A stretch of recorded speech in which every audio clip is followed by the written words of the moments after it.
Mi nombre es Alejandro Torres. Esto sucedió hace apenas unos años, en el invierno de 2020, en el viejo y olvidado pueblo de Santa Teresa de la Antigua, en las montañas de Colombia. Yo estaba de paso documentando leyendas locales sin saber que una de ellas me perseguiría hasta el día de hoy, un escalofrío que se aferra a mi alma con garras invisibles. Santa Teresa de la Antigua es un pueblo de piedra y silencio, con calles empedradas que serpentean entre casas coloniales de fachadas descoloridas por el tiempo y la humedad. La niebla es una constante, un velo etéreo que se desliza por las laderas al atardecer, envolviendo todo en un abrazo frío y misterioso. La iglesia mayor, con su torre de piedra oscura y musgosa, dominaba la plaza principal, sus campanas mudas por lo general, salvo en las grandes festividades. Pero había una campana en particular. La campana principal del campanario, que la gente del pueblo llamaba la quebrantahuesos. La quebrantahuesos no era una campana cualquiera, o eso decían. La leyenda susurraba que fue fundida en 1795, en una época de brutalidad y opresión. Se decía que no solo estaba hecha de bronce y estaño, sino que su aleación infernal contenía el cráneo de un cruel encomendero, el capitán Don Alonso de Valdivieso, nombre cuya crueldad era legendaria, y la sangre de una mujer indígena, María Elena, a quien él había arrebatado todo, incluso la posibilidad de una descendencia. Su espíritu, atrapado en el metal, buscaba una venganza eterna. La maldición, se susurraba, era que a las 3:33 de la madrugada, en las noches más oscuras y neblinosas, la quebrantahuesos tocaría 9 veces. 9 badaladas, pero no eran badaladas normales, eran secas. Huecas como golpes en un ataúd vacío, un sonido que te congelaba la sangre en las venas. Y lo peor no era el sonido, era lo que venía después, o mejor dicho, entre cada golpe. La leyenda era vaga al respecto, un murmullo de terror que nadie se atrevía a repetir por completo. Ricardo Montoya, un periodista local, un hombre de ciencia y un escéptico empedernido, decidió desmitificar la leyenda.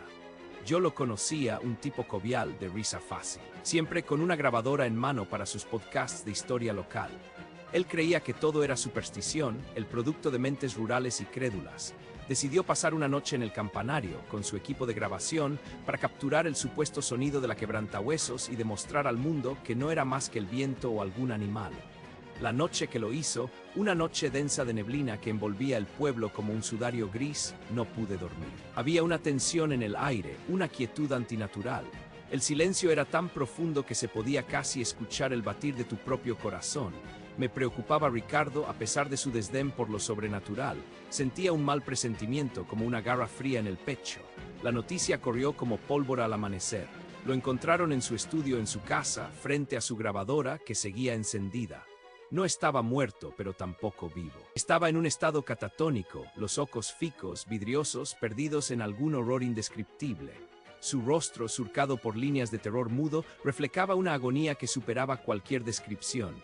Era como si su alma hubiera abandonado su cuerpo, dejando solo una cáscara vacía. La grabadora fue confiscada por las autoridades locales, pero una copia, un susurro digital, se esparció por el pueblo como una plaga.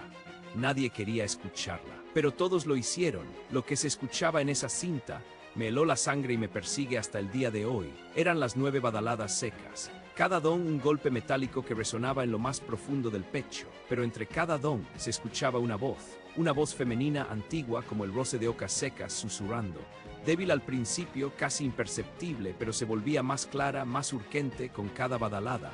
Y no era un rezo, no era un lamento, era una letanía de nombres. La genealogía completa de Ricardo Montoya. Empezaba con él, sus padres, sus abuelos, retrocediendo siglos, nombres que nadie recordaba, nombres que se habían perdido en el tiempo. La voz tequía su historia, su sangre, su linaje, hasta la época de la fundición de la campana, enlazando su estirpe con aquellos que sirvieron o se beneficiaron de la crueldad del capitán Valdivieso. Aquellos que habían prosperado mientras la estirpe de María Elena era silenciada. La voz se aceleraba, se volvía un torrente incomprensible de sílabas y nombres, pero cada nombre se grababa en el alma, un eco fantasmal de una vida olvidada. Era la venganza de María Elena, tejiendo la red de los vivos con los pecados de los muertos, condenándolos a escuchar la historia de su propia sangre. Yo no lo creí del todo, no al principio. Pensé que era una broma macabra, una manipulación.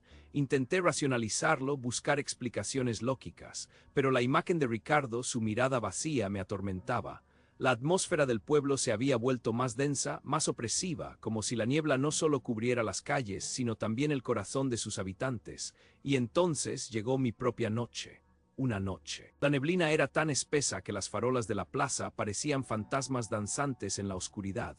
El frío era calante, húmedo hasta los huesos. Estaba en mi habitación leyendo un viejo libro de historia local, la ventana abierta a la humedad y al silencio sepulcral.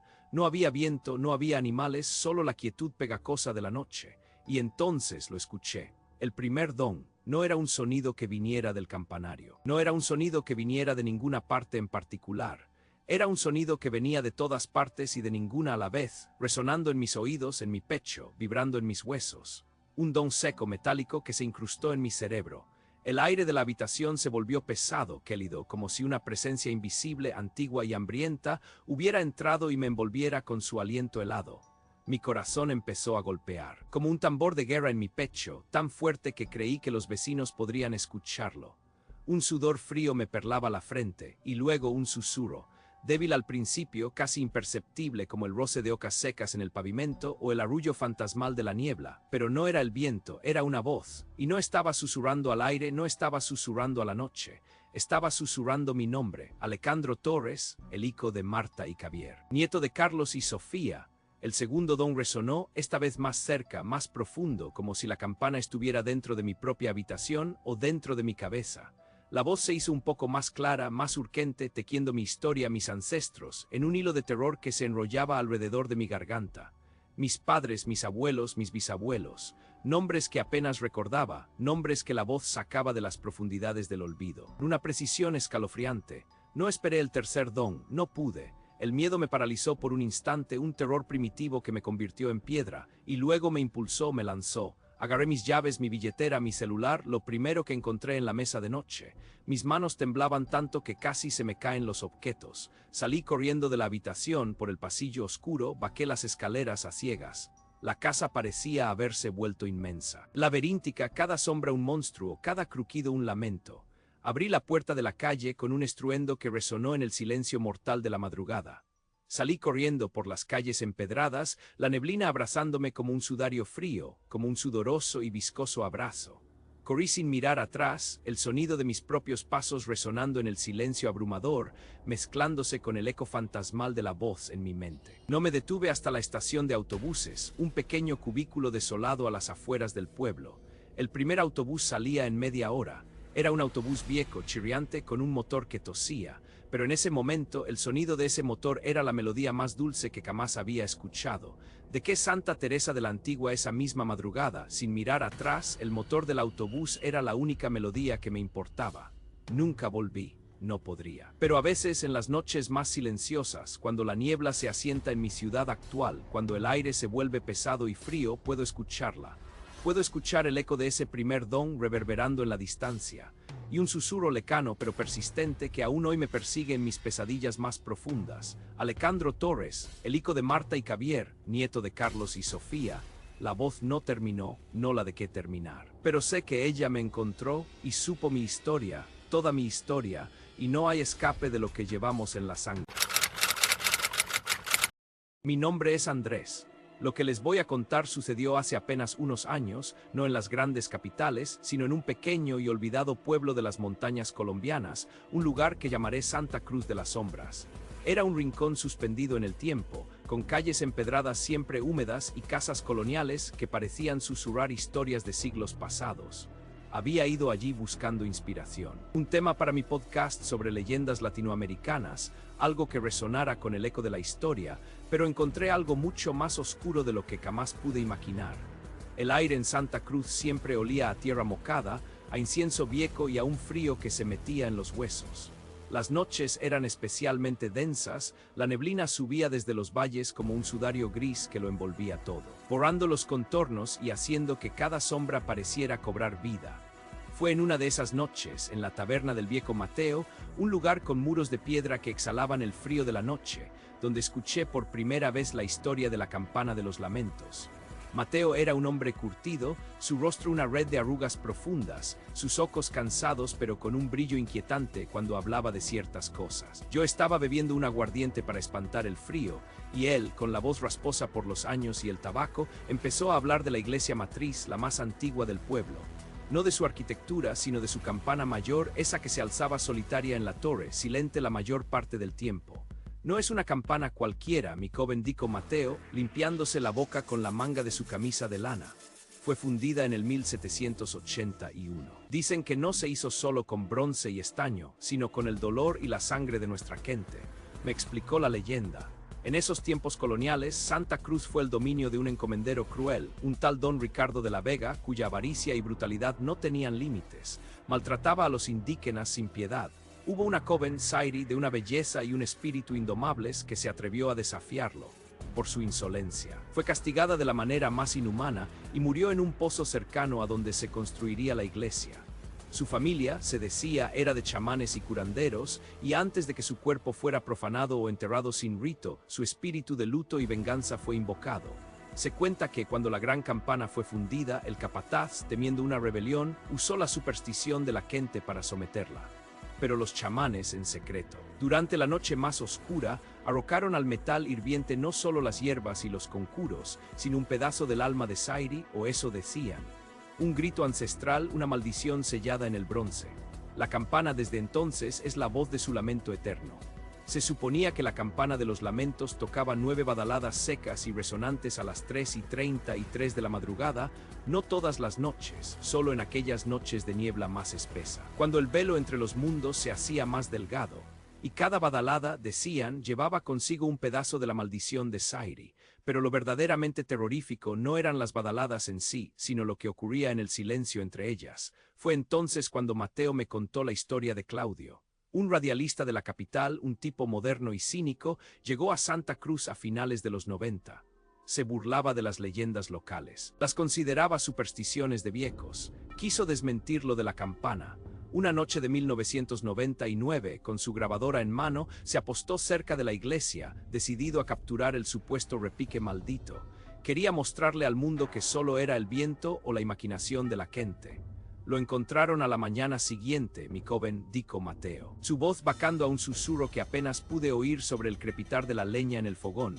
Sentado en el atrio, con los ojos vidriosos, fijos en la nada, catatónico, nunca más volvió a ser el mismo, solo balbuceaba incoherencias. La grabadora de Claudio desapareció por días, pero una copia clandestina, hecha por uno de los pocos que se atrevieron a escucharla, circuló entre los más valientes y los más necios. La cinta, según Mateo, era de escalofrío. Primero se oían las 9 badaladas, secas, claras, como golpes de un martillo sobre un yunque de hueso. Pero en el silencio que seguía a cada badalada antes de la siguiente se oía algo más. Una voz femenina muy antigua, rápida, casi incomprensible al principio, como un susurro furioso.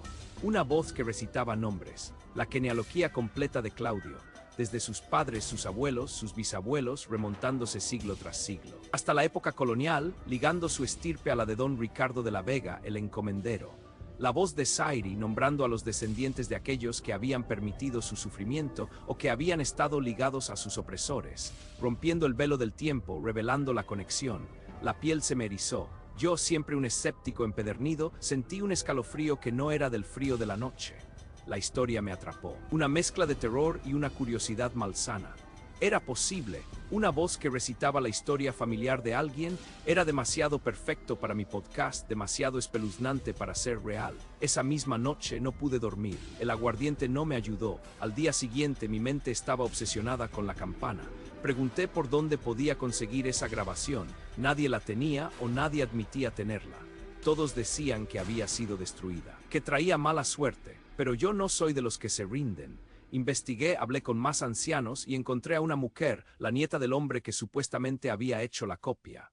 Ella, con los ojos llenos de miedo, me dijo que su abuelo había muerto poco después de escucharla y que ella había quemado la única cinta que tenía. Mi escepticismo luchaba con una creciente sensación de inquietud. No había grabación, pero la leyenda, el miedo en los ojos de la gente. Era real, sentía la necesidad de desmentir o confirmar por mí mismo. Decidí que no necesitaba una grabación. Iba a estar allí. Esa noche la neblina era más densa que nunca. Se metía por las rendijas de las ventanas de mi humilde posada, llenando la habitación con un frío pegajoso y un olor a humedad y a tierra muerta. Miré mi reloj, las 2 de la madrugada. Mi corazón ya latía con una cadencia irregular. Me vestí con capas de ropa. Agarré mi linterna y salí. Las calles estaban desiertas, ni un alma, solo el ladrido distante de un perro que sonaba más a lamento que a aviso. El camino hacia la iglesia matriz era un túnel de niebla. Los faroles de la calle apenas perforaban la oscuridad. Cada paso era un acto de voluntad, cada sombra un monstruo potencial. La respiración se me aceleraba, el aire frío quemaba mis pulmones. Llegué al atrio de la iglesia, una explanada silenciosa. Los adoquines resbaladizos por el rocío de la niebla. La silueta de la torre se alzaba imponente contra el cielo oscuro, una masa negra que parecía tragarse la poca luz que había. Apagué mi linterna. Quería experimentarlo en la oscuridad total, sin distracciones. Me senté en uno de los viejos bancos de piedra, el frío traspasando mi ropa. El silencio era abrumador, un silencio que zumbaba en los oídos, roto solo por el sonido de mi propia respiración, que parecía demasiado fuerte, demasiado intrusiva. Sentí una presión, como si miles de ojos invisibles me estuvieran observando desde la densa neblina, desde las ventanas oscuras de las casas abandonadas que rodeaban la plaza. Una sensación de vulnerabilidad total, de estar expuesto a algo antiguo y terrible. El reloj de mi teléfono marcaba las 3:32. Un minuto más. El tiempo se estiró, cada segundo era una eternidad. La humedad se condensaba en mi rostro, gotas frías que no sabía si eran de rocío o de sudor. Mi garganta estaba seca, mi cuerpo tenso, listo para saltar, para correr. Y entonces sucedió. Un sonido seco, profundo resonó en el aire helado. Clang, no era el timbre melódico de una campana normal. Era un golpe, un impacto metálico que vibró en mi pecho, que se metió en mis huesos. El sonido se disolvió en el silencio, pero no en un silencio vacío, sino en uno denso, cargado, como el aire antes de una tormenta. Y en ese silencio, lo escuché, un susurro, un murmullo vago, casi imperceptible, como hojas secas arrastradas por un viento invisible. Se metió en mis oídos, no a través del aire, sino directamente en mi mente, una voz que no tenía volumen, pero que era innegable. Era antigua, femenina, y no estaba susurrando al azar. Estaba pronunciando un nombre, mi nombre, Andrés Clang. La segunda badalada rompió el hilo del pensamiento, pero no el del terror. El sonido se desvaneció y de nuevo el susurro se hizo presente, más claro esta vez, el nombre de mi padre, y luego el de mi madre, mi abuelo, mi abuela, una cadencia rápida, sin pausa, como una letanía pronunciada con una urgencia terrible. Nombres que yo conocía, nombres de personas de mi familia. La voz no tenía emoción, solo una determinación fría, implacable. Clang. La tercera badalada. El horror se apoderó de mí, no era una leyenda, era real. La voz continuó remontándose en mi árbol genealógico, pronunciando nombres que solo había oído mencionar en viejas reuniones familiares, nombres de tías abuelas, de primos lejanos. Mi mente, que había sido tan racional y escéptica, comenzó a desmoronarse. Clang, la cuarta badalada. La voz se hizo más rápida, más gutural. Nombres que yo no conocía, pero que sentía. Sabía que eran míos, parte de mi linaje. Sentía una conexión innegable con cada uno de ellos, una cuerda invisible que se extendía a través de los siglos.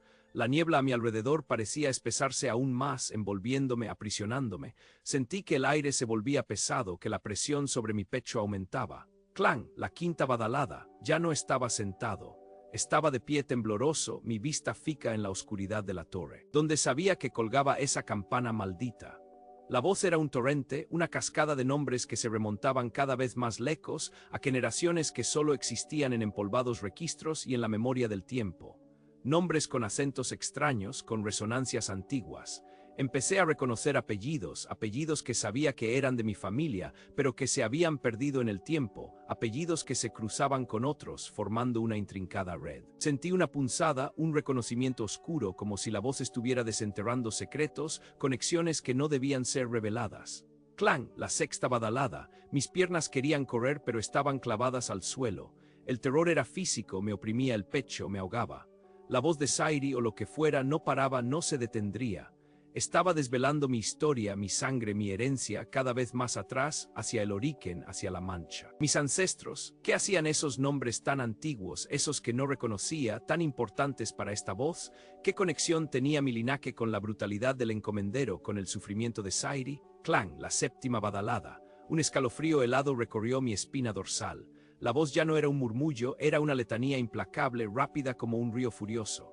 Las palabras se acumulaban, formando una cadena irrompible. Sentí el peso de la historia sobre mis hombros, el peso de generaciones pasadas, de decisiones olvidadas, de injusticias ancestrales. La niebla parecía tomar formas, siluetas apenas perceptibles que se movían en la periferia de mi visión, pero yo no me atrevía a desviar la mirada de la torre oscura. Clang, la octava badalada. Mi boca se abrió, pero ningún sonido salió. Un grito ahogado. La voz estaba ahora muy cerca. Sentía su aliento frío en mi oído, aunque no había nadie. Nombres y más nombres remontándose a la colonia, a las familias que prosperaron en esas tierras, a los que sirvieron a Don Ricardo, a los que se beneficiaron de la sangre y el sudor de los indígenas. La conexión se hacía clara, horriblemente clara. Mi linaje de alguna manera estaba entrelazado con aquel encomendero cruel, con la historia de explotación y dolor. Yo era un descendiente de esa estirpe. La maldición no era solo para quienes escuchaban la campana, sino para quienes llevaban esa sangre. Clang, la novena badalada, la última, fue la más fuerte, la más seca, la que vibró más tiempo en el aire como un lamento final, como un veredicto. Y en el silencio que siguió a esa última badalada, la voz no se detuvo. Al contrario, se hizo más potente, no más fuerte en volumen, sino más presente, más contundente. Estaba aullando mi genealogía. Y yo la entendía, cada nombre, cada parentesco, cada trazo de una historia que me vinculaba directamente a la oscuridad de ese pasado. Mi cabeza zumbaba, mis ojos ardían. Sentí que mi identidad se desvanecía, que no era Andrés, sino una extensión de una cadena interminable de ancestros, todos marcados por el mismo destino. Y entonces, justo cuando la voz estaba a punto de pronunciar el nombre final, el nombre que completaría la conexión con el propio Don Ricardo de la Vega, el encomendero, un temor primitivo se apoderó de mí con una fuerza abrumadora, un instinto de supervivencia que superó la parálisis del terror. No quería escuchar el final, no quería saber hasta dónde llegaba esa raíz oscura en mí. Me giré y corrí.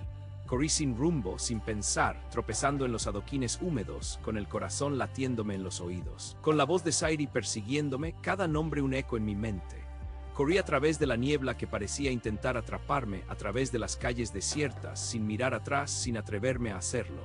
Escuchaba la voz o la sentía, susurrando aún, intentando alcanzarme con el último eslabón de mi linaje. Salí del pueblo sin saber cómo, sin parar, corriendo montaña abajo, lecos de la campana, lecos de Santa Cruz de las Sombras, lecos de esa voz que quería desvelar mi propia condena. No sabía a dónde iba, solo sabía que tenía que escapar, que tenía que silenciar ese torrente de nombres antes de que se completara la conexión final. Nunca regresé, jamás, y hasta el día de hoy, a veces en el silencio de la noche, juro que escucho un leve murmullo, un susurro que intenta seguir contando. Siempre estoy alerta, siempre escuchando, temiendo el día en que la voz termine de pronunciar mi historia. Mi nombre es Andrés. Lo que les voy a contar sucedió hace muchos años, en 1999, en un pequeño y olvidado rincón de los Andes peruanos, un pueblo al que llamaban San Cristóbal de los Andes. Un lugar donde la historia no es algo que se lea en libros, sino algo que se respira en el aire denso y frío, que se siente bajo los pies al caminar por sus calles empedradas. San Cristóbal no era un lugar cualquiera, ¿saben? Era uno de esos pueblos coloniales donde el tiempo parece haberse detenido, con sus casas de adobe y tecas musgosas que se desmoronaban lentamente, sus balcones de madera tallada y una iglesia matriz que dominaba el paisaje. Una mole de piedra oscura, imponente y a la vez extrañamente siniestra, su torre campanario se alzaba como un dedo acusador hacia el cielo perpetuamente nublado. Esa iglesia vieja, desgastada por los siglos, guardaba en su corazón una historia oscura, una leyenda que susurraban los ancianos con un temor reverencial en los ojos, un temblor en las manos. La llamaban la campana del lamento. La historia se remontaba a 1781. Éramos una colonia y el yugo español se sentía pesado, opresivo. Se decía que el capitán Don Fernando de Armendáriz, un hombre brutal, de mirada fría y sin escrúpulos, un tirano con uniforme que tenía a los indígenas y esclavizados bajo un terror constante e inhumano, había ordenado la fundición de la campana mayor de la iglesia. Pero no era una fundición común, no era un acto de fe. Los rumores, que pasaban de boca en boca como un veneno lento, contaban que para darle a la campana un sonido único, uno que resonara con la autoridad del imperio, uno que infundiera miedo y obediencia, Armendáriz había exigido un sacrificio abominable nacido de la crueldad más absoluta. La leyenda decía que en la mezcla del bronce fundido, en el metal hirviente que burbujeaba en el crisol, se había vertido algo más que cobre y estaño. Se hablaba del cráneo aún humeante del propio capitán Armendáriz, decapitado en una emboscada de rebeldes, su maldad aún palpitando en los huesos blanquecinos. Y para rematar la barbarie, para sellar la maldición, se había derramado la sangre aún cálida de una mujer, una esclava a la que él había torturado hasta la muerte. Una mujer que en sus últimos alientos había lanzado una maldición terrible y eterna. Una maldición por su linaje truncado, por los hijos que no tendría, por la sangre que no fluiría más. Una maldición contra el linaje de aquellos que escucharan la campana, contra aquellos que se atrevieran a profanar el dolor que representaba. Y así nació la campana del lamento. No sonaba como las demás campanas, con un tañido claro y esperanzador que llamara a la misa. No, la campana del lamento tenía un sonido seco, gutural, como si el propio metal sufriera al ser golpeado. Era un lamento profundo, resonando en el valle y ahogándose en la neblina. Y lo más escalofriante de todo, siempre sonaba a las 3:33 de la madrugada. 9 badaladas, ni una más, ni una menos, 9 golpes secos que helaban la sangre, que se clavaban en el alma de cualquiera que los oyera. La gente del pueblo, profundamente religiosa y supersticiosa, creía que esas badaladas eran el eco de la maldición de la esclava, un recordatorio constante de la crueldad y la injusticia que se habían vivido en esas tierras, y que seguían reclamando un precio. Yo, Andrés, era un joven periodista local en esa época, trabajando para una pequeña emisora de radio del pueblo. Siempre fui un poco escéptico, más urbano en mi pensamiento que la gente de San Cristóbal. Había crecido con cuentos de aparecidos y duendes, pero mi mente buscaba la lógica, la razón. Pero vivía allí y la historia de la campana me fascinaba y me inquietaba a partes iguales. A veces, en esas noches profundas, me despertaba con un sudor frío, imaginando el sonido. Y me decía a mí mismo que eran solo viejas historias. Un día llegó al pueblo Mateo, un colega radialista de la capital, un tipo más atrevido, con una ambición desmedida por la fama, por los titulares. Mateo era el epítome del hombre de ciencia, del que solo cree lo que ve y lo que puede medir. Se burlaba abiertamente de las leyendas, de las supersticiones, de todo lo que no tenía una explicación lógica y contundente, un dato verificable. Él se obsesionó con la campana del lamento. Andrés, me dijo un día, con esa sonrisa petulante que siempre tenía, los ojos brillándole con una mezcla de soberbia y entusiasmo, es hora de desmitificar esta tontería. Voy a grabar esas badaladas y vamos a demostrarle a la gente que no hay nada más que el viento y un viejo mecanismo oxidado. Puro folclore andino para asustar a los niños y mantenerlos a raya. Su voz resumaba desprecio por la fe de los lugareños. Yo intenté disuadirlo. Le conté los detalles más siniestros de la leyenda, los susurros de la gente sobre desgracias, enfermedades inexplicables y locura que seguían a quienes se atrevían a desafiarla. Le hablé del respeto que se le debía a lo desconocido, pero Mateo no escuchaba. Su mente estaba puesta en el éxito, en la primicia, en ser el hombre que expuso la verdad detrás del mito. No veía el peligro, solo la oportunidad, el escalón a la fama. Tonterías, Andrés me contestó, miedo a la verdad, nada más. La noche que Mateo eligió para su experimento fue una de esas noches andinas profundas, una noche sin luna, donde la oscuridad era tan densa que parecía palpable. Una neblina gélida había descendido sobre el valle, envolviendo el pueblo en un sudario blanco y húmedo. Los sonidos se ahogaban en ella, y el silencio se volvía opresivo, cargado de una expectativa pesada, solo roto por el aullido lejano de algún perro que parecía sufrir, o el crujido de la madera vieja de las casas, que gemían bajo el peso de la humedad y el tiempo. Mateo se armó con su grabadora de alta fidelidad, sus auriculares de gran tamaño y una potente linterna. Quiso ir solo. Dijo que cualquier compañía podría interferir con el ambiente, la pureza del sonido que esperaba capturar, que necesitaba estar en completa soledad para el experimento.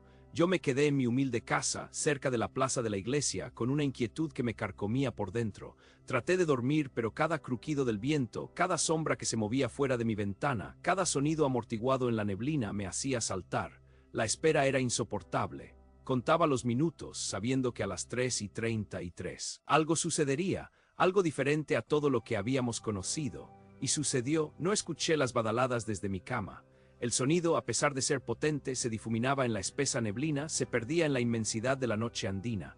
Pero sí escuché algo más, un grito gutural, desgarrador, un lamento ahogado que se cortó abruptamente, como si la voz hubiera sido arrancada de cuaco de la garganta de quien lo emitió. Era el grito de Mateo.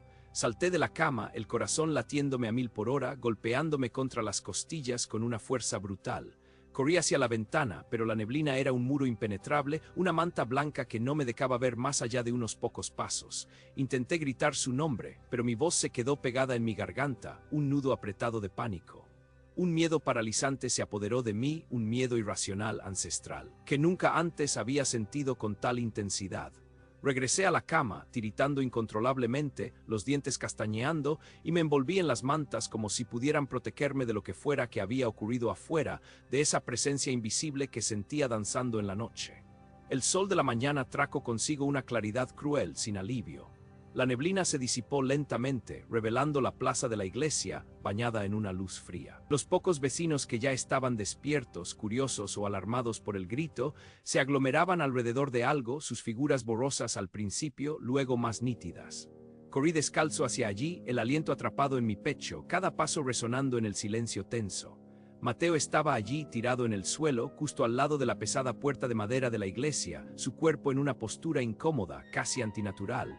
No mostraba heridas externas, ni un rasguño ni una gota de sangre, pero sus ojos estaban abiertos de par en par, vidriosos, inyectados en sangre, fijos en un punto invisible más allá del cielo andino. Su boca estaba ligeramente abierta en una mueca de terror petrificado, congelada en un último alarido silencioso. Estaba en un estado catatónico, inerte, su cuerpo un caparazón vacío, su mente atrapada en algún infierno personal. Su expresión de horror, grabada en su rostro, me perseguiría en mis pesadillas por años. La grabadora intacta yacía a su lado como un testigo mudo de la tragedia. Lo llevaron al hospital de la capital. Los médicos no encontraron explicación. Dijeron que era un choque psicológico severo, un colapso nervioso masivo causado por un miedo extremo. Pero yo sabía en lo más profundo de mi ser que no era solo eso. La campana del lamento había reclamado otra víctima, y esta vez había sido real, palpable, devastadora. Pasaron las semanas. Mateo seguía igual, un cascarón vacío, alimentado por suero, sus ojos aún fijos en el terror. La gente del pueblo, claro, susurró más que nunca, y su miedo a la campana se volvió aún más profundo, más arraigado. Y entonces un día llegó a mis manos una copia de la grabación. No sé cómo la obtuvo el que me la dio ni quién la copió. Se decía que la había robado un enfermero o un policía, o alguien curioso que la encontró entre las pertenencias de Mateo antes de que las guardaran. Lo cierto es que la cinta, el viejo casete en ese entonces, llegó a mí clandestinamente, como un secreto inconfesable que me quemaba las manos. Me encerré en mi cuarto, las manos temblorosas. Conecté el pequeño reproductor de casetes a mis auriculares, que eran los de Mateo, y con el pulgar apreté el botón de reproducir. Al principio solo se escuchaba el soplo del viento gélido chocando contra los muros de la torre, el crujido apenas audible de las viejas maderas de la estructura, el leve zumbido de la estática en la cinta, como una respiración contenida. La atmósfera era tan densa que podía casi sentir el frío de la neblina a través del sonido, la humedad en el aire. Y luego, justo a las 3:33, comenzó, Badalada. El primer golpe, seco, cavernoso, profundo, hizo que un escalofrío me recorriera la espalda, erizando cada vello de mi cuerpo. Sentí mis músculos tensarse. Un silencio profundo, pesado, casi antinatural, se apoderó del espacio sonoro. No era un silencio vacío, sino lleno de una presencia invisible, de una tensión creciente. Podía escuchar la respiración de Mateo, entrecortada, tensa, cada cadeo un intento de controlar el miedo. Badalada. Otro golpe, más cercano, más ominoso, más potente, y otra vez ese silencio. Un silencio que se extendía, se alargaba, se hacía insoportable. Y fue entonces, entre la segunda y la tercera badalada, que la escuché. Una voz femenina, antigua, como el susurro de ocas secas arrastradas por un viento helado, pero a la vez increíblemente clara, resonando directamente en mis oídos, en mi cerebro. No era un grito, no era un gemido. Era una letanía, y lo que recitaba era la genealogía de Mateo. Al principio era confuso, las palabras apenas audibles bajo la piel de gallina que cubría todo mi cuerpo. Pero la voz se hizo más fuerte, más rápida, un torbellino de sílabas, de nombres, de fechas. Mencionaba nombres. Mateo, huérfano de Corque, hijo de Elena, nieta de Ricardo, linaje de Isabel, bisnieta de Martín, descendiente de Clara, nacido en el año tal, de la unión de tal. Y así sin pausa. Sin un respiro audible, la voz fluía, remontándose siglos, con una velocidad vertiginosa, inhumana. No era un parloteo, era una cascada incesante de nombres, de fechas, de lugares, de pequeños detalles de sus vidas, cosas que nadie vivo podría saber, mucho menos recordar. La voz hablaba de sus ancestros, de sus uniones secretas, de sus nacimientos y muertes en tierras lejanas, de sus pecados y sus virtudes olvidadas. Llegó hasta la época colonial, hasta la fundación del pueblo, hasta el siglo XVIII. Y mientras más atrás iba, más se acercaba a la fecha de la fundición de la campana, a la fecha de la maldición. La velocidad de la voz era tan antinatural, tan mecánica y a la vez tan personal que me mareaba. Era como si 1000 lenguas hablaran a la vez, pero con una sola intención, una sola voz, enfocada en la existencia de un solo hombre. Mis manos sudaban profusamente, mi corazón latía con una violencia que amenazaba con reventarme el pecho, con salírseme por la boca. La maldición de la esclava, pensé con un escalofrío de puro terror. Su linaje fue interrumpido, y ahora ella recita, ella posee el linaje de aquellos que escuchan el lamento, de aquellos que se atreven a desafiarla. Ella cuenta tu historia, tus raíces, te desnuda el alma, te arrebata la identidad, te vincula a su tormento. A su venganza, no quería seguir escuchando, pero no podía apagarlo. Estaba hipnotizado por ese horror antiguo y personal, por esa invasión a la privacidad más profunda del ser. La voz se detuvo abruptamente, justo antes de la tercera badalada, y en ese microsegundo de silencio, un silencio aún más profundo que el anterior, sentí una presencia en mi cuarto. No vi nada, no escuché un paso, no hubo un crujido. Pero el aire se volvió pesado, gélido, y sentí como si millones de ojos invisibles me estuvieran observando, analizando cada fibra de mi ser, desentrañando mi propia historia, mi propia sangre, mi propio linaje. El terror me invadió con tal fuerza que apagué el casete de un manotazo. Mis dedos temblaban tanto que casi lo dejé caer al suelo. Me levanté de golpe, mi respiración era un jadeo entrecortado, mis pulmones ardían. Miré a mi alrededor, pero no había nada. Solo la oscuridad creciente de mi habitación y el eco de esa voz infernal, esa cascada de nombres resonando en mi cabeza.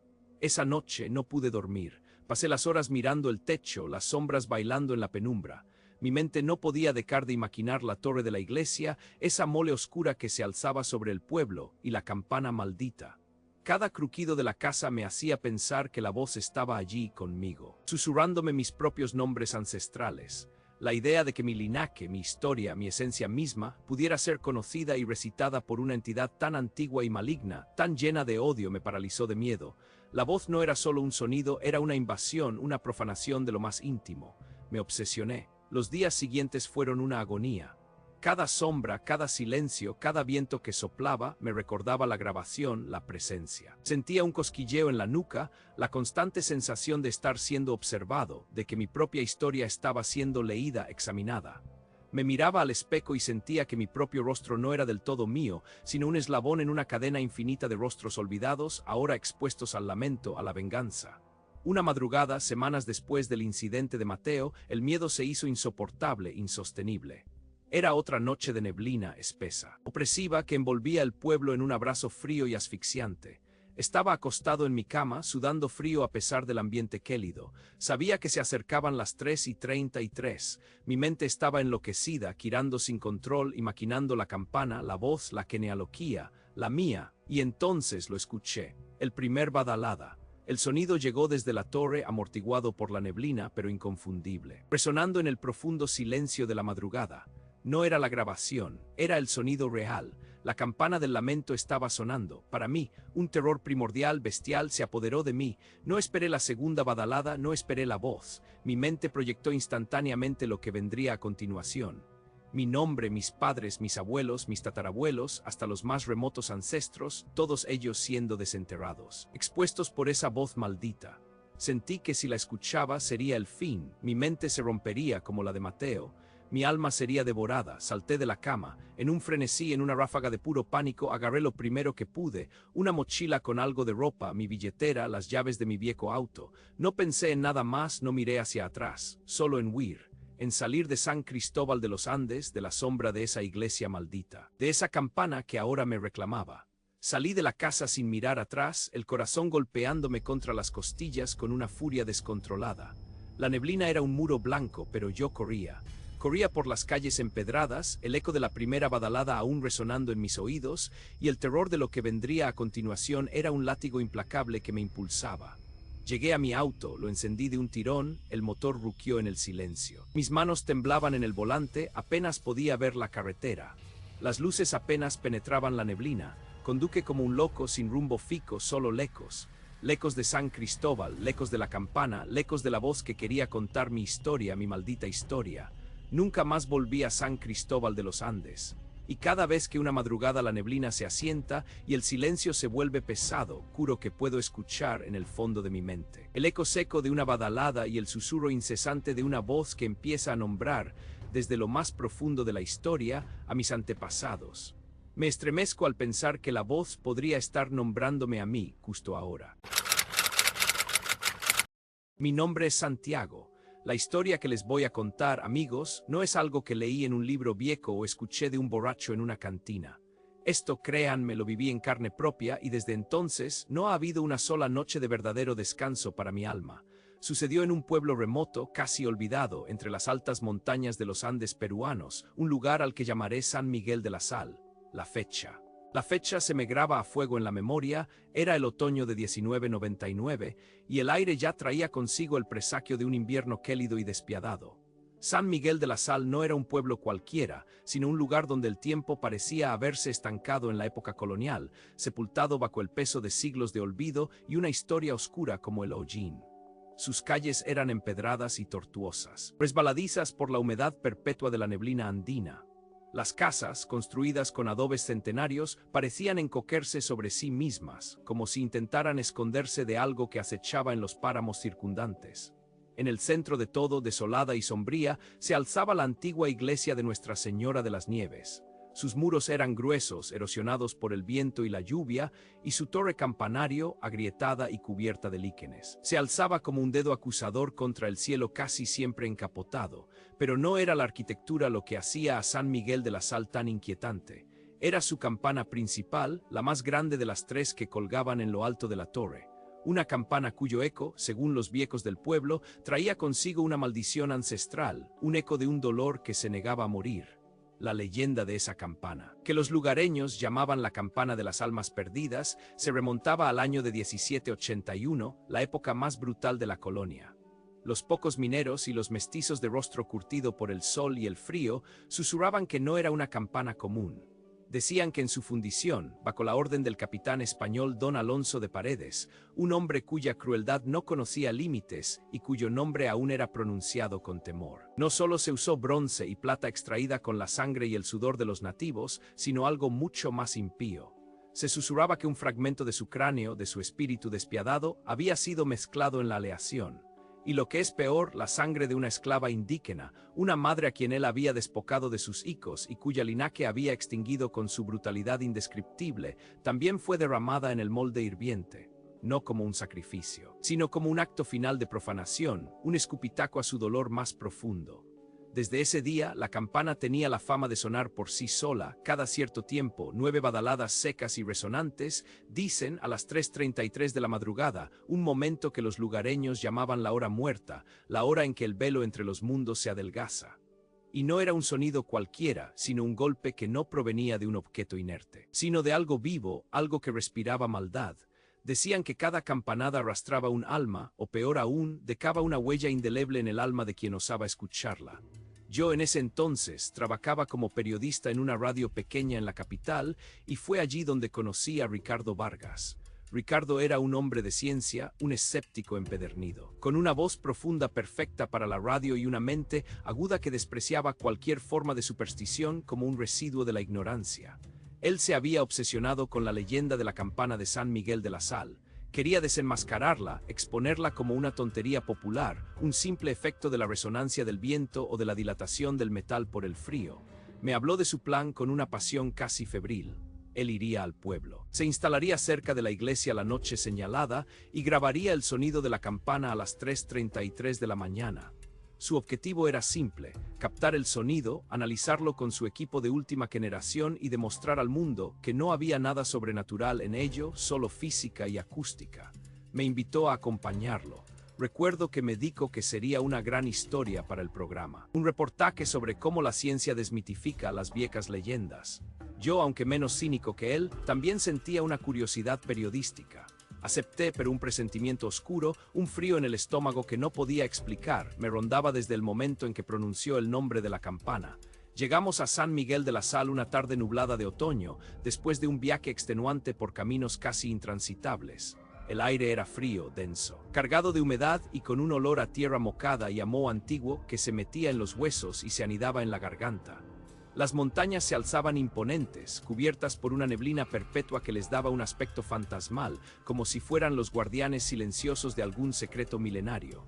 El pueblo parecía dormir, una somnolencia profunda y eterna. Nos alocamos en una posada antigua, cuyas paredes parecían susurrar historias de siglos pasados, atendida por una anciana de rostro curtido y ojos hundidos que nos miraba con una mezcla de curiosidad, desconfianza y una lástima profunda. Cuando Ricardo le mencionó el motivo de nuestra visita, su rostro, ya arrugado, se endureció aún más. Nos advirtió en voz baja y con un temblor en la voz que no debíamos, bajo ninguna circunstancia, molestar el sueño de la campana. Dijo que quien la escuchaba, realmente la escuchaba. Se llevaba consigo algo que no era de este mundo, algo que te vaciaba por dentro. Ricardo, por supuesto, se rió. Lo consideró parte del folclore local, una más de las historias de viejas supersticiosas. Yo, sin embargo, sentí un escalofrío que no tenía nada que ver con el frío andino, un escalofrío que me subió por la espalda hasta erizarme el vello de la nuca. La mirada de la anciana, llena de una sabiduría sombría, me convenció de que ella conocía una verdad que nosotros apenas rozábamos. Esa noche, la noche fatídica, la neblina se hizo más espesa que nunca. Bajó de las cumbres como un sudario gris y pegajoso, envolviendo el pueblo en un silencio sepulcral, opresivo, que absorbía cualquier sonido. No se escuchaba ni un perro ladrar, ni el murmullo de un arroyo, ni el crujido de las ramas. El viento, normalmente un aullido constante en esas altitudes, se había aquietado por completo, dejando solo una quietud tan profunda que resultaba antinatural. Ricardo preparó su equipo de grabación con una meticulosidad casi obsesiva. Un micrófono direccional de alta sensibilidad, una grabadora de carrete y unos auriculares de estudio. Planeaba instalarse en una casa abandonada justo enfrente de la iglesia, para tener una vista clara y un sonido prístino de la campana. Yo, la verdad, me sentía cada vez más incómodo. La atmósfera era demasiado densa, demasiado inusual. Le dije que lo esperaría en la posada, que no quería estorbarlo en su meticuloso trabajo. Él asintió, su rostro iluminado por la emoción del descubrimiento inminente, con una sonrisa de autosuficiencia. Recuerdo su expresión la última vez que lo vi, como un hombre sin sombras, sin el peso de lo inefable. Me dijo que esperaría hasta la hora exacta, que me vería por la mañana para celebrar su victoria contra la superstición y tomar un café caliente. Sus pasos resonaron brevemente en las calles desiertas y luego el silencio, pesado y hambriento, se lo tragó por completo. Me quedé en mi habitación de la posada, con la luz de una vela temblando en la mesa. Las tablas del suelo crujían bajo mi peso, y cada sombra parecía alargarse y moverse con vida propia, retorciéndose en las esquinas. Intenté leer, pero las palabras se mezclaban, se desdibujaban en la página. Mi mente no podía apartarse de la imagen de Ricardo, solo en la oscuridad, frente a esa iglesia que parecía más una tumba gigante que un lugar de fe. El tiempo se arrastraba, pesado y lento, como una bestia herida. Miré el reloj una y otra vez. La 1, las 2, la 2:30. El aire de la habitación se volvió más frío. A pesar de que la ventana estaba cerrada herméticamente y la vela apenas lograba disipar el gélido abrazo. Sentía una presión en el pecho, como si una mano invisible me estuviera apretando los pulmones, dificultando cada respiración. Era el tipo de miedo que no tiene una causa lógica, sino que surge de lo más profundo de tu instinto, un miedo animal, primitivo, que te paraliza. Sabía que no estaba solo en esa habitación, aunque no viera a nadie. Sentía una presencia, fría y expectante, que me observaba desde la oscuridad. Y entonces llegó. Exactamente a las 3:33 de la mañana, un sonido perforó el silencio absoluto, no solo del pueblo, sino del universo entero. La primera badalada. No era el tañido melódico vibrante de una campana de iglesia normal. Era un golpe seco, metálico, brutal, que no solo vibró a través de los muros de adobe, sino que se incrustó en mis huesos, en la médula misma. Un sonido que no parecía venir de un objeto de metal inerte, sino de algo vivo y ancestral, algo lleno de un dolor y una ira inimaginables. Me incorporé en la cama con un sobresalto, el corazón martillando contra mis costillas con una fuerza brutal. Un silencio pesado, denso, casi tangible, siguió a la primera badalada, largo, agobiante, y luego la segunda, idéntica. Seca, resonante, cargada de una maldad incomprensible, como un puñetazo en el estómago. La tercera, la cuarta. Con cada golpe el aire de la habitación parecía volverse más denso, más gélido, helando la sangre en mis venas. Podía sentir el frío en mi cara como una caricia de ultratumba, una mano invisible que me acariciaba con la muerte. La quinta, la sexta, la séptima. El miedo se apoderó de mí por completo. Mis manos temblaban incontrolablemente y mis dientes castañeaban. La octava. Me tapé los oídos con las manos con desesperación, pero el sonido parecía resonar dentro de mi propia cabeza, en mi misma sangre, en cada fibra de mi ser. Y entonces la novena, la última, fue la más terrible de todas. Un eco prolongado que parecía arrastrar consigo un lamento antiguo, un grito ahogado de dolor y furia que duró una eternidad. Y luego el silencio regresó, pero no era el silencio de antes. Era un silencio cargado, expectante, pesado, como si algo se hubiera desatado en el aire, como si una puerta invisible se hubiera abierto de par en par. No pude dormir más. Permanecí despierto, rígido, aterrado, hasta que los primeros rayos pálidos del amanecer comenzaron a filtrar la niebla, tiñendo el horizonte de un gris enfermizo. Apenas despuntó el sol, me vestí a toda prisa, con manos torpes y temblorosas, y salí en busca de Ricardo. Recorrí las calles mocadas por la niebla, cada paso resonando con una inquietante claridad en el silencio matutino. Al llegar a la casa abandonada, la puerta estaba entreabierta, chirriando suavemente con la brisa helada. Entré con una cautela extrema, el corazón en la garganta, latiendo desbocado. La escena que encontré me congeló la sangre por completo. Ricardo estaba allí, sentado en el suelo, la grabadora y el micrófono a su lado, inmóviles. Sus ojos estaban abiertos, fijos en un punto distante que no existía en nuestra realidad. Su cuerpo estaba rígido, sus manos crispadas, su piel pálida y fría al tacto, como la de un cadáver. No respondía a mi voz, a mis sacudidas desesperadas. Estaba en un estado catatónico, su mirada vacía, sus labios ligeramente separados como si acabara de proferir un grito mudo que se había quedado atrapado en su garganta, en lo más profundo de su ser. Fue terrible, lo más espantoso que he presenciado. Él ya no estaba allí. Su cuerpo era una cáscara vacía. Lo llevamos de regreso a la capital. Los médicos no encontraron explicación. Dijeron que era un shock severo, un colapso nervioso extremo, una especie de trauma psicológico irrecuperable. Pero yo sabía que era algo más, mucho más. El equipo de Ricardo fue entregado a su familia y entre sus cosas encontré una pequeña cinta de casete, escondida en el fondo de una mochila. Era una copia, una grabación clandestina de lo que había capturado esa noche. Ricardo, a pesar de su estado, había logrado hacerla, o quizás algo quería que fuera encontrada, que su testimonio no se perdiera. Me costó días reunir el valor para escucharla. La mano me temblaba sin control mientras insertaba el casete en un viejo reproductor de casetes que tenía en casa. Me puse los auriculares, y lo que escuché me persigue hasta hoy, se reproduce una y otra vez en las profundidades de mi mente. Al principio solo el sonido ambiente, el silencio pesado y opresivo de la noche de San Miguel de la Sal, luego el golpe seco inconfundible de la primera badalada.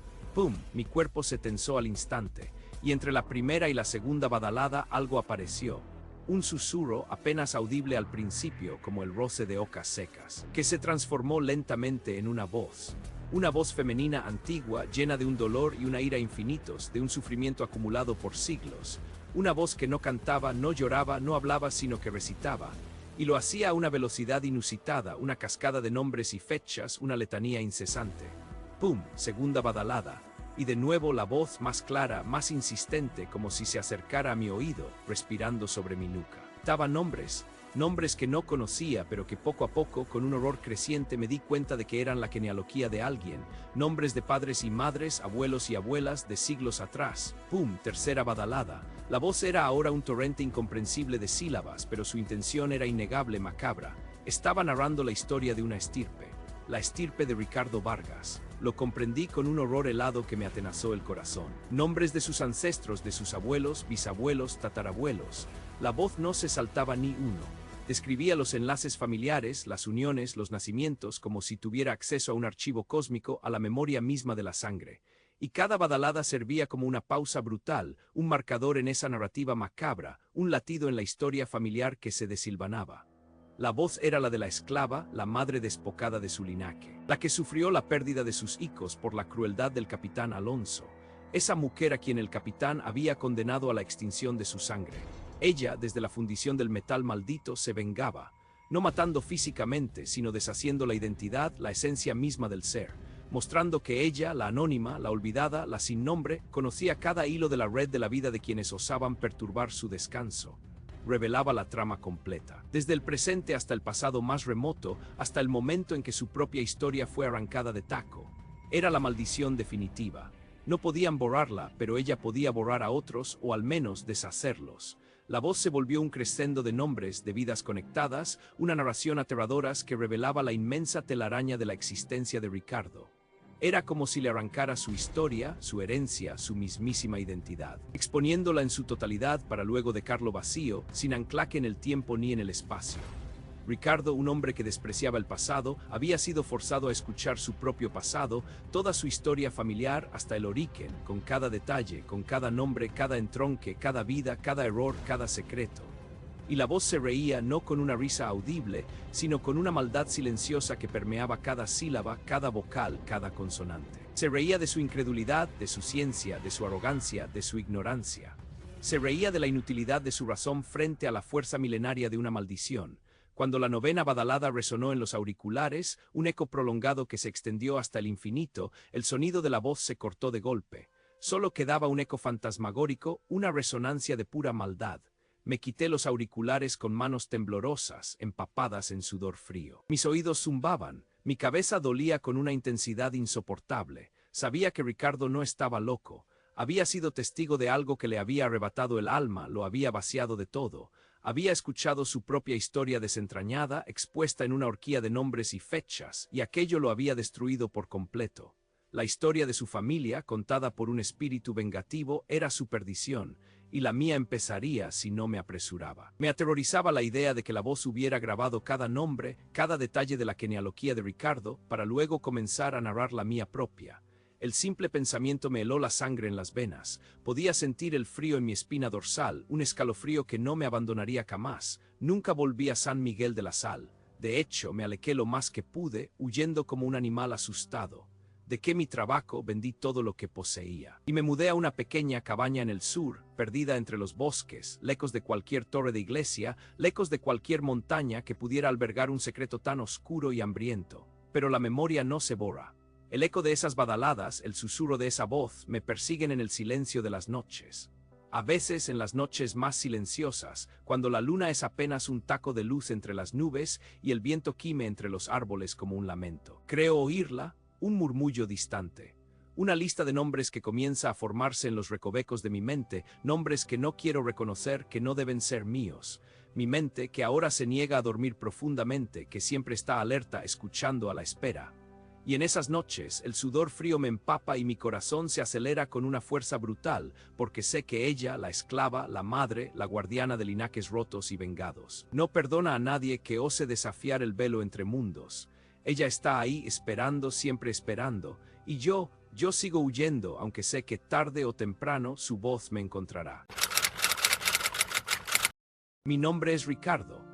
La historia que les voy a contar ocurrió en Villa de Leyva, Colombia, hace apenas unos años, una noche gélida de octubre de 2005. Una noche que cambió para siempre mi percepción de lo real, de lo posible, del verdadero horror que acecha en las sombras de nuestra historia. Villa de Leyva, para quien no la conoce, es un pueblo colonial hermoso, detenido en el tiempo. Sus calles empedradas, sus casas blancas con techos de teca, su plaza mayor inmensa, todo parece sacado de un sueño antiguo. Pero bajo esa capa de belleza siempre ha habido susurros, leyendas viejas que los lugareños cuentan con un temblor en la voz, sobre todo al caer la noche, cuando la niebla se arrastra desde las montañas y envuelve las casonas como un sudario húmedo y frío. La que les concierne hoy, sin embargo, es la de la campana mayor de la iglesia de San Agustín, un coloso de bronce que domina el campanario desde finales del siglo XVIII. La campana, decían, fue fundida en 1795, en tiempos del virreinato. No era un metal cualquiera, no. La gente murmuraba que en su aleación se habían mezclado cosas impías, secretos oscuros que la tierra y el tiempo no podían borrar. La leyenda hablaba del cráneo de un capitán español, un tal Don Rodrigo de Vargas, un encomendero de corazón cruel, que había sembrado el terror entre los indígenas muiscas de la región. Su crueldad no tenía límites. Se cuenta que fue tan despiadado que al morir de forma repentina y misteriosa, su calavera fue robada de su tumba por un grupo de mineros desesperados y bajo la amenaza de un clérigo corrupto, arrojada al crisol hirviente donde se forjaba la campana. Pero eso no era lo peor. Junto al cráneo, una joven muisca, a quien llamaban Inti Sumac, cuyo nombre significaba sol bello, fue sacrificada o, según otros relatos, su sangre fue vertida en la mezcla ardiente. Inti Sumac había sido ultrajada, su familia aniquilada por Don Rodrigo. Su espíritu roto y sediento de justicia se aferró a ese metal maldito, a esa campana que sería la voz de su venganza. Se decía que a las 3:33 de la madrugada en punto, la campana de San Agustín no tañía, sino que lanzaba 9 badaladas secas, huecas como golpes en el pecho de un muerto, y que quien las escuchaba despertaba algo más que un simple miedo. Por años, la historia fue solo eso, una historia. Un cuento de viejas para asustar a los niños, un atractivo macabro para los turistas más curiosos, hasta que en 1997 un periodista de radio local, un tipo joven y ambicioso llamado Mateo Rocas, decidió que era hora de desmitificar la superstición. Mateo, con su grabadora en mano y una actitud arrogante, se adentró en la torre de la iglesia una noche de luna nueva, dispuesto a capturar el sonido de las badaladas y probar que no había nada sobrenatural, solo el viento o la dilatación del metal. Él mismo lo anunció en su programa, con una risa nerviosa. La mañana siguiente, Mateo no se presentó a su trabajo. Lo encontraron acurrucado en un rincón del campanario, completamente catatónico. Sus ojos estaban abiertos, fijos, pero su mirada estaba vacía, ausente, como si hubiese visto algo que lo había arrancado de este mundo. No respondía, no se movía, solo emitía un leve gemido de vez en cuando. La grabadora que llevaba consigo había desaparecido, o eso creyeron al principio. La verdad, sin embargo, es que alguien, uno de sus colegas más cercanos, había encontrado una copia clandestina de la grabación. Una cinta de casete que Mateo había preparado, quizá por precaución o por una intuición sombría. Lo que esa cinta reveló aún hoy me congela la sangre. Se escuchaba el silencio denso de la noche, el leve silbido del viento entre los viejos muros de piedra, la respiración entrecortada de Mateo. Luego, a las 3:33, el primer golpe.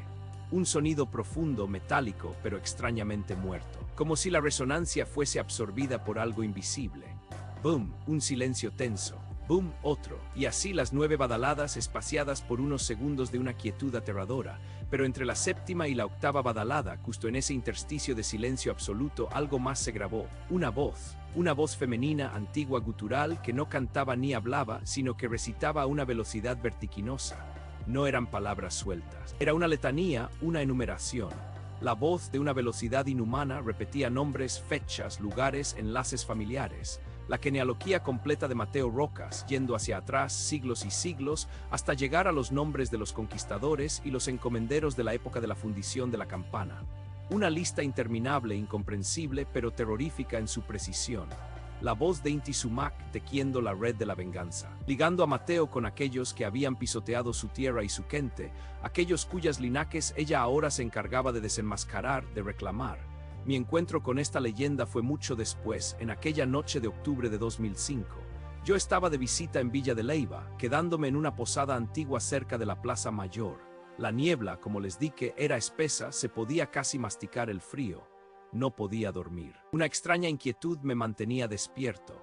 Miré el reloj de mi mesita de noche. Eran las 3:20 de la madrugada. De repente lo escuché, un golpe seco y profundo que vibró en el aire pesado y húmedo. No fue el repique alegre de un reloj, fue el boom de la campana de San Agustín. El sonido me atravesó, resonó en mis huesos. El segundo golpe llegó a los pocos segundos, más penetrante. Sentí un escalofrío que me subió por la espalda. La piel se me erizó. Mi corazón empezó a martillar descontrolado contra mis costillas. Recordé la historia de Mateo. Recordé lo de la genealogía, lo de Inti Sumac. Un pánico primordial, un terror visceral se apoderó de mí. Yo no quería escuchar más. No quería que mi nombre, el de mi padre, el de mi abuelo, el de mis ancestros, fuera reclamado por aquella voz espectral, por aquella maldición ancestral.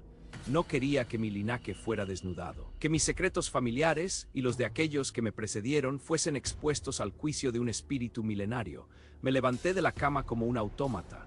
Mis manos temblaban, mis piernas parecían de quelatina. Otro golpe, el tercero. ¡Bum! El aire se sentía más denso, más cargado. Pude sentir una presencia helada en la habitación, como si la niebla misma tuviera ojos y me observara desde los rincones oscuros. No encendí las luces, no podía. Solo quería escapar, lejos de ese sonido, lejos de esa voz que sabía nombres, que sabía historias. Tomé las llaves de mi auto, mis documentos y salí de la posada. Las calles estaban desiertas, la niebla era tan espesa que apenas podía ver mis propios pies. El silencio de Villa de Leyva era ensordecedor, roto solo por el distante y lúgubre boom de la campana. El cuarto golpe me golpeó en el momento en que abría la puerta del auto. El quinto, cuando encendía el motor. El sexto, mientras daba reversa. Salí de Villa de Leyva a toda velocidad sin mirar atrás. Conducía a ciegas por la carretera serpenteante, la niebla me engullía, pero el miedo era un motor más fuerte que cualquier obstáculo. No sé si llegué a escuchar el noveno golpe, no sé si la voz empezó a susurrar mi genealogía, no sé si Inti Sumac me buscó. Lo único que sé es que no me detuve hasta que el amanecer pintó de gris las cumbres de las montañas a muchos kilómetros de distancia. Y desde entonces nunca más he vuelto a pasar una noche en Villa de Leyva. El sonido de las campanas para mí ya no es un llamado a la oración, sino un eco del terror más profundo, un recordatorio de que algunas historias, algunas maldiciones son muy reales.